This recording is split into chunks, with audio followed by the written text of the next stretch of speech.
both candidates have stressed that they will continue and strengthen the alliance with the United States, but Park Geun-hye and her party have tended to be more uh, uh, tended to be closer to the American line, especially on regional issues. Lee Myung-bak, in particular, the current president, has been very close to the U.S. and how it's dealt with China, for example, and in stressing the U.S. alliance above all, as well as the free trade agreement and other elements of U.S.-South Korean relations.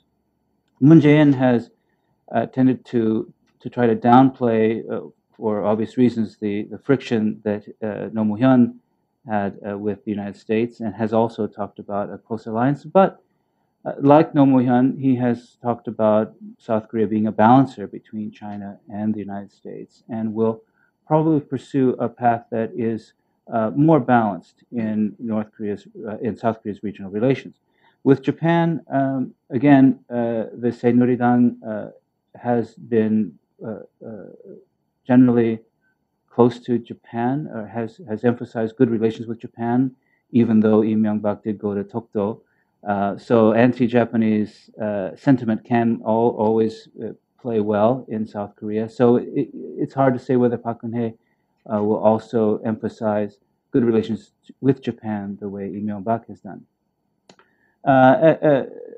As far as Moon Jae-in in Japan, again, that relationship will probably be considered very important, but the focus will, I think, be more on China and on not creating problems with China, which are certainly potentially on the horizon. And finally, with North Korea,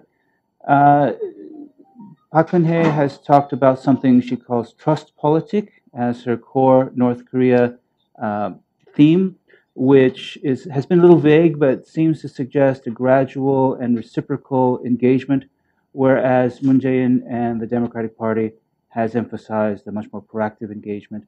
Reopening the door to peace was the phrase he used the other day, restarting the businesses from South Korea, investing in the North, which have been stalled since 2008. And so, although they both will be more actively engaged with the North than the current South Korean administration, I think we'll see a slower and more cautious approach under President Park Geun-hye than under President Moon Jae-in.